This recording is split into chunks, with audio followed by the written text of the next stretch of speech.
Welcome to another episode of The Deep Dive, where we just take a deeper look at the passage, the topic from the weekend. We are continuing in the book of Galatians. We're getting close to the end. We're in chapter 6. Well, one more week after this. Yeah, it's crazy. It's a 13-week series, so this will be week 12, and like in some ways it feels like it's been like a 60-week series, and in other ways it's like we just got started. We just did it. Yeah. So anyway, my name is Brad, joined today by Pastor Terry, our lead pastor, and we are trying out some new microphones. And so we'll see how well they work. Yeah, if you're watching on YouTube, you're going to see me like pivot and do stuff. I got some instruction from Jacob Shuttle on, talk out the side. How to use the mic. How to use them. But anyway, hopefully they sound good and, make our little project, a little snappier. I don't know. That's what happens whenever you're trying to come up with adjectives on the spot. Anyway, Galatians chapter 6, verse 1 through 10. What I was going to do is just kind of read the whole passage. Yeah. It's 10 verses, and then we're going to kind of piece walk through together. Things we didn't get to. Yeah, and then there's a few things we'll hit on from the passage, and there's a couple things we want to talk about at the end of this, just kind of looking forward to 2022 and some of the places we're going to go teaching-wise too. So Galatians chapter 6, verse 1. Brothers, if anyone is caught in any transgression, you who are spiritual should restore him in a spirit of gentleness. Keep watch on yourself, lest you too be tempted. Bear one another's burdens, and so fulfill the law of Christ. For if anyone thinks he is something when he is nothing, he deceives himself. But let each one test his own work, and then his reason to boast will be in himself alone and not in his neighbor. For each will have to bear his own load. Let the one who is taught the word share all good things with the one who teaches. Do not be deceived. God is not mocked. For whatever one sows, that will he also reap. For the one who sows to his own flesh will from the flesh reap corruption, but the one who sows to the Spirit will from the Spirit reap eternal life. And let us not grow weary of doing good, for in due season we will reap if we do not give up. Mm-hmm. So then, as we have opportunity, let us do good to everyone, and especially to those who are of the household of faith. All right, so these 10 verses, we were just talking before we started this, how some of these passages seems like we don't have enough time to talk about everything. Other passages seem a little bit more straightforward. It's much more straightforward, but every phrase is kind of jam-packed with meaning if you unpack, like, how do we apply that and live that? But, much more application is typical of Paul's letters. The first part, theology, the last part, application, and so much so here, where he's trying to tell, how do we live as a Spirit-filled community? Yeah, and it's fascinating to me anytime we read Paul, or really anything in the Bible, the people who are struggling with things, we also struggle with those same things. There's a lot of commonality, a lot of connection, cross points. Just verse 1, brothers, if anyone is caught in any transgression, you who are spiritual should restore him in a spirit of gentleness.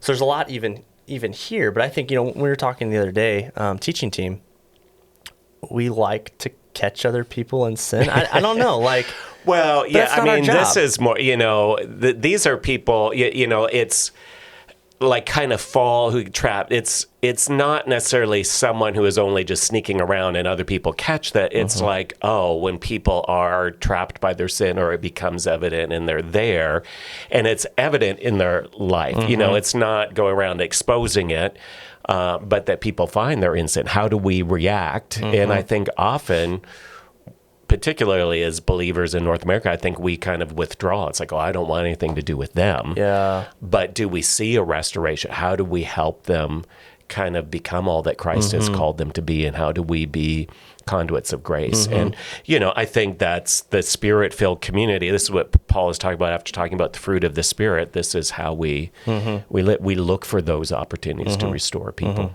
It's a great point. Chapter 5, fruit of the Spirit, was fairly individual in nature, even though a lot of the fruits speak to relationships or behavior towards other people or with other people. In this section, we definitely see a move towards the relationships and towards community. So if anyone's caught in transgression, you who are spiritual should restore him in a spirit of gentleness. So this phrase, I'm kind of captivated by, you who are spiritual.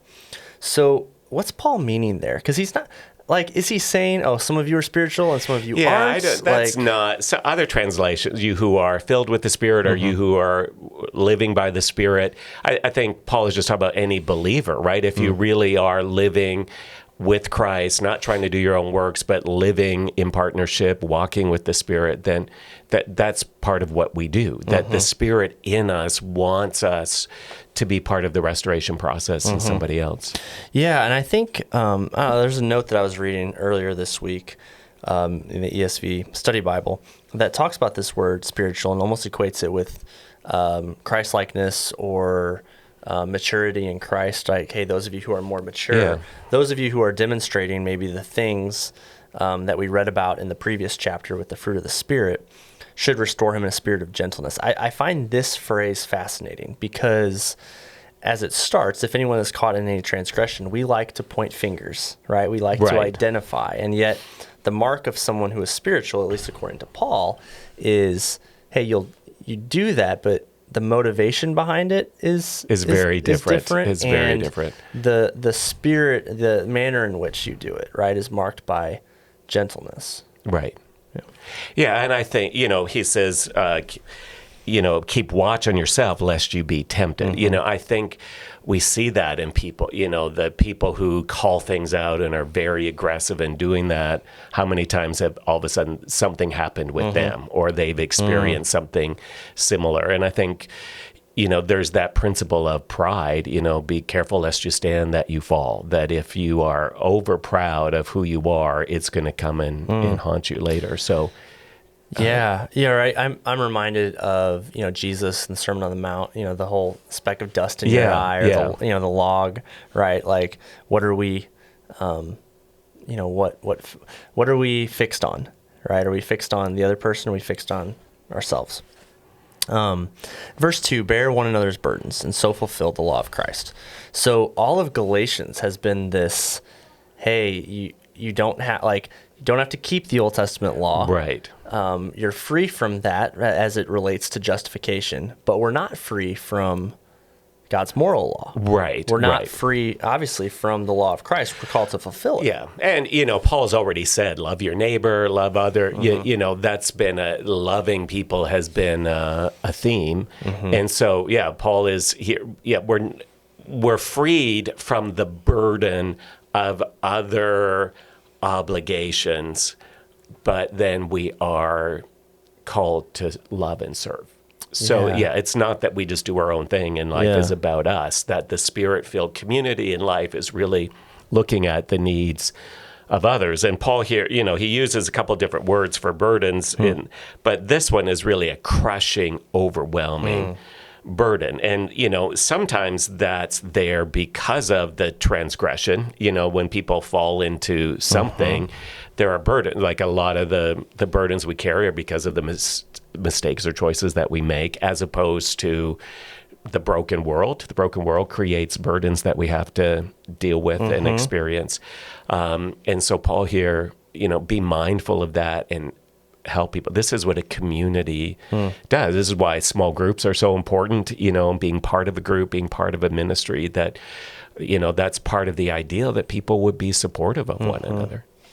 Yeah, and this idea of bearing someone else's burdens, it doesn't mean you have to fix their problems. Right? It doesn't mean that you have to bear someone else's sin. It's I think it's a general thing. I think Paul intentionally keeps it pretty general. But as the body of Christ, right, we're called to be there for one another. Just this past week, I was talking with Dan Borth about a kind of a counseling situation, and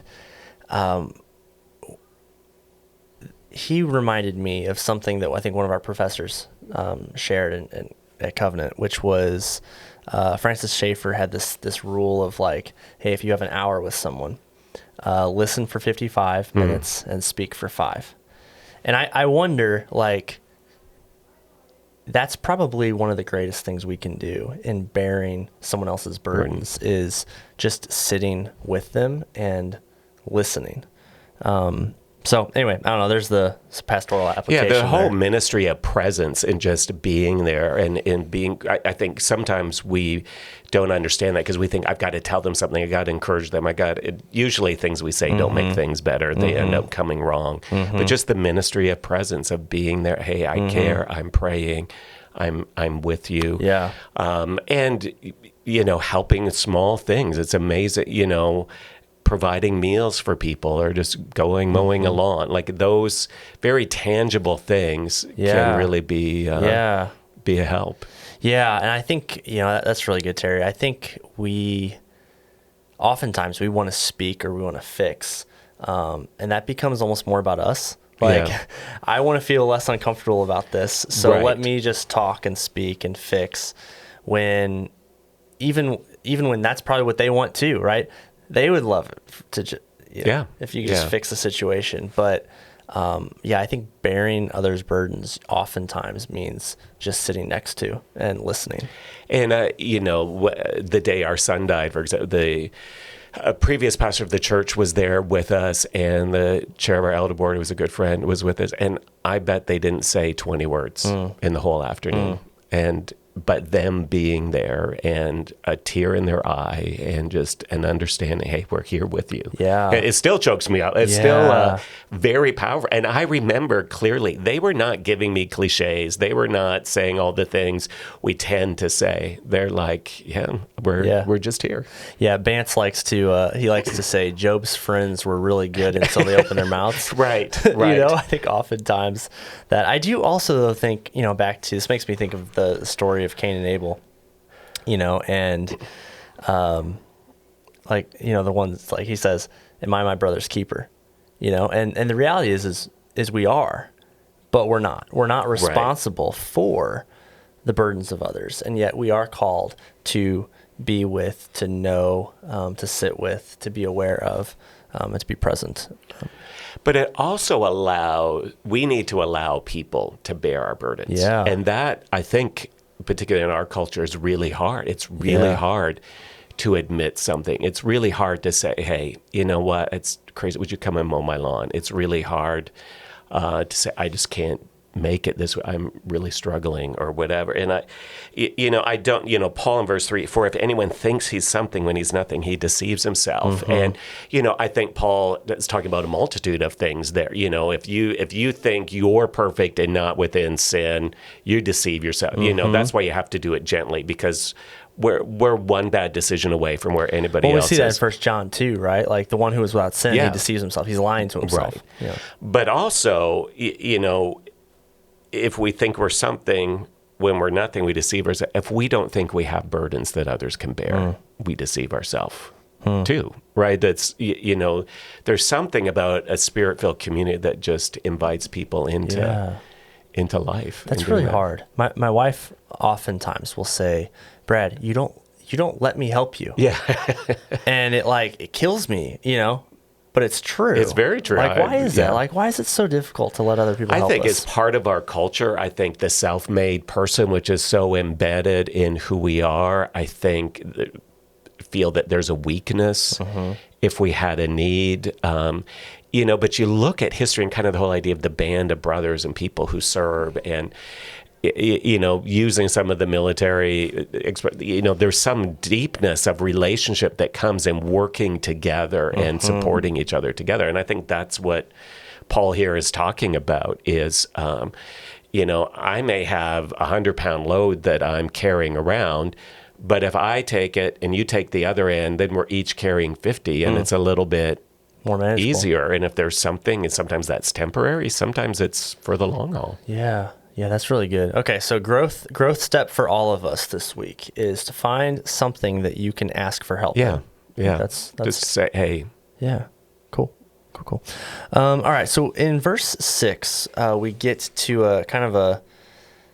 an interesting verse for those of us in teaching roles. Right. It kind of actually really piggybacks on this section before, right? Because we have burdens, but let the one who is taught the word share all good things with the one who teaches. What's Paul saying? Is he saying like, hey, give us money? Like, I don't think. Well, Paul actually gives that up a lot. I think there is an aspect of that. I mean, I think we see Paul throughout the New Testament say, if someone is ministering to you, is helping you, is a place of spiritual growth, then there should be some generosity that's there. So, I don't think you can completely get away from that. And I, would say that's part of the church's principle, that where you get your spiritual nourishment from is a place to sow into, and you're going to get more. But certainly there's more, share what you've experienced, share what that means with you, share how you grow, share it with other people. I think, honestly, one of the most honoring things for me is when someone says, oh, you know what you said, I wouldn't share that with someone else, or I gave that to somebody, or that meant so much to someone else. Here's how it impacted me. Right. Oh my gosh, that's so good. Because on Sundays, when you're preaching, or even just, when we're doing this, right? This is a form of teaching too. We say the thing, or we talk about the thing, but we don't always get the feedback on the other side. Like, hey, how what did this make you think? What did this make you feel? And not that we need that, right? We don't live on just that encouragement, but at the same time, like, it is really helpful. I think it makes us better teachers. It does make us better teachers, know what that is, and to know the Word of God is alive. It inspires us more. And I think over the last few months, for example, we've heard story after story just from the neighboring series, how people really went and started to love their neighbor. And that's so challenging and humbling, that people's like, okay, I've gone and done that. And there was a week we had communion service, and we had people write on a piece of paper and take it down and exchange it for kind of the communion elements. And this was something, is there something else I'm trusting in beside Jesus? I'm going to lay that down and take communion as a sign of I'm trusting in Jesus. And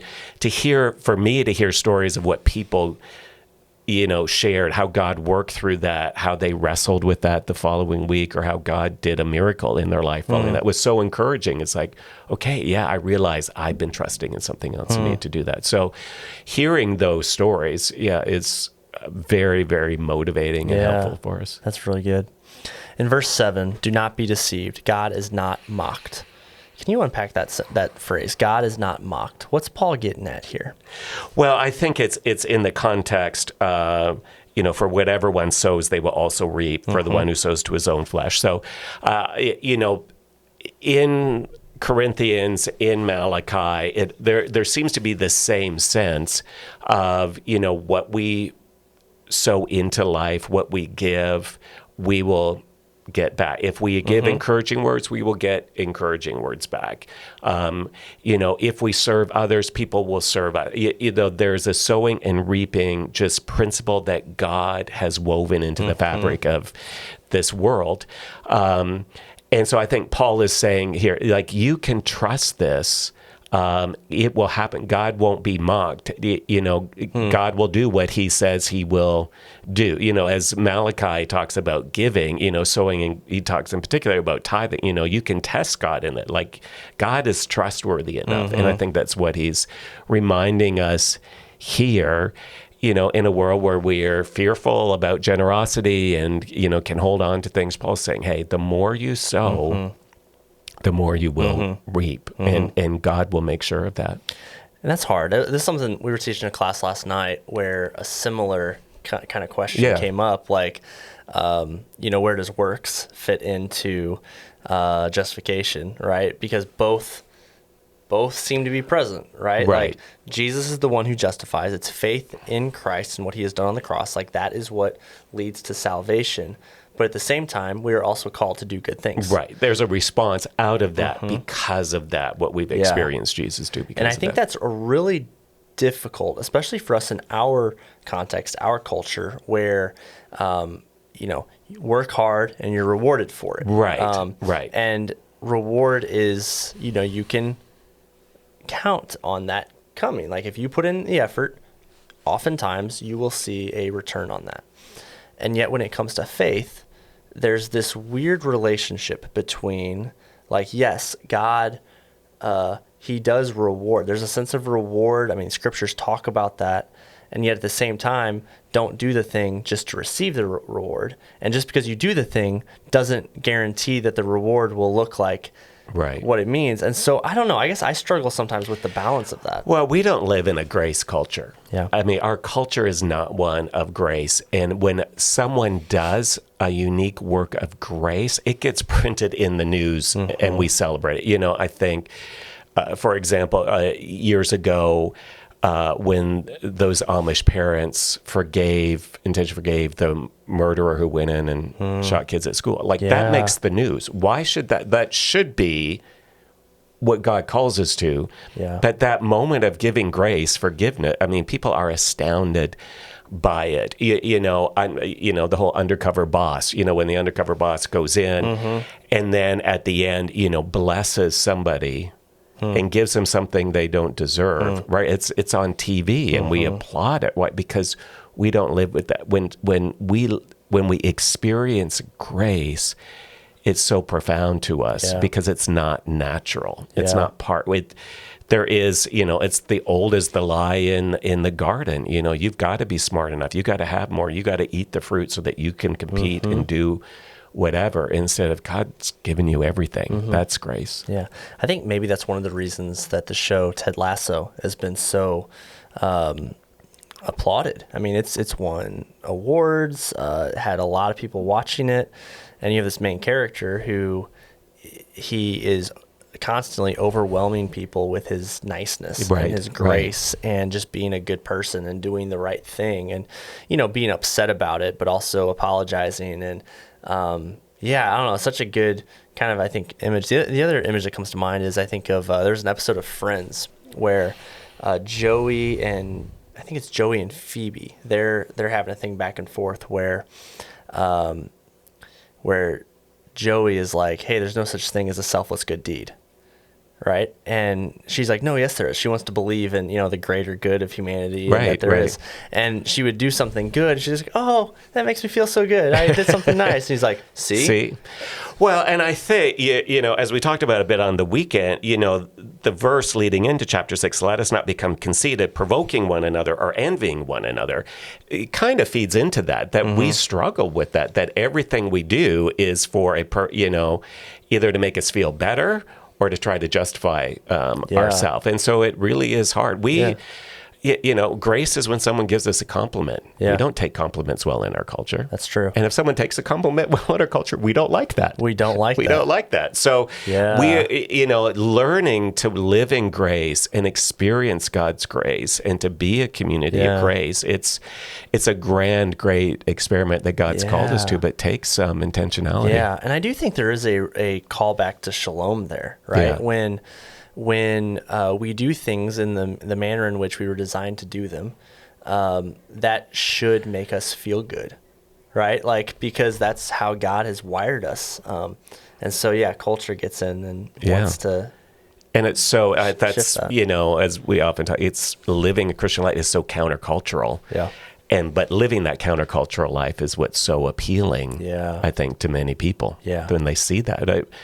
Who doesn't really want to be a part of a community where they can experience grace, where someone's going to restore them if they make a mistake, if someone's going to care for them and help them bear a burden, where someone's going to make them do what they need to do, you know, call them into account if need be, but they're going to be there. They're going to be generous with them when they give it, you know, faithful to the end. And there's good works around them. And people do, you know, kind of let us do good to everyone, especially the household of faith, when people see that good works around them. And let us not grow weary of doing good, right? I think that's the other thing. Like, we're always called to do the next right thing, right? And sometimes that's really hard because of life circumstances. Sometimes that's really hard because we're like, hey, is this even matter? Does this even matter? Does it matter what I do? I think it's really hard because culturally speaking, right, we have it pretty well.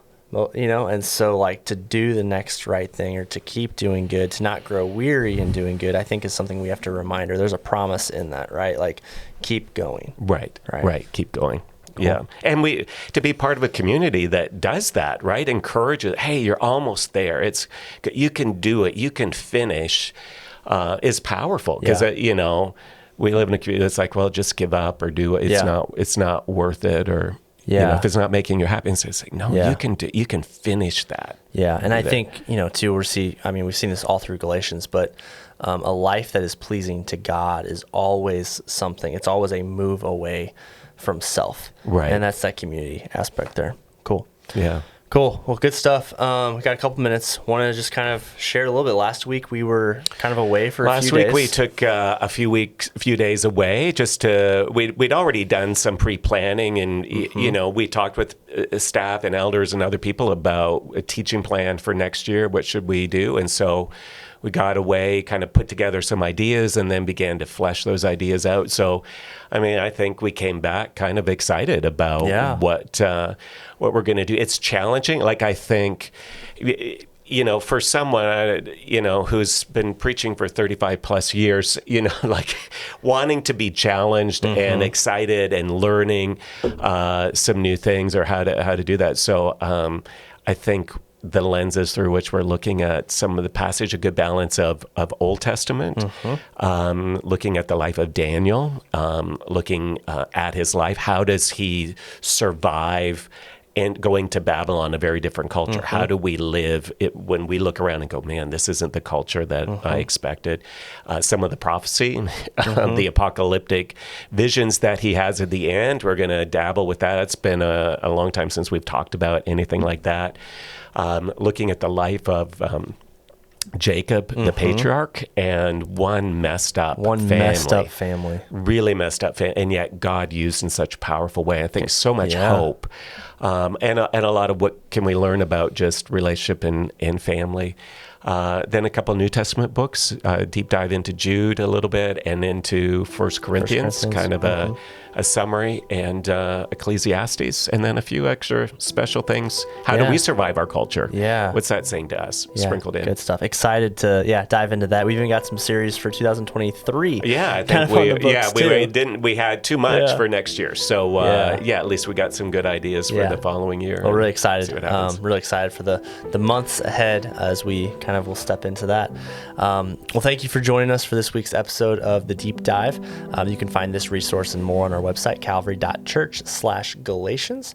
And we look forward to connecting with you again next week. God bless. Thanks for listening to The Deep Dive, a Calvary Church Media Productions podcast. Be sure to subscribe and leave a review wherever you listen to podcasts.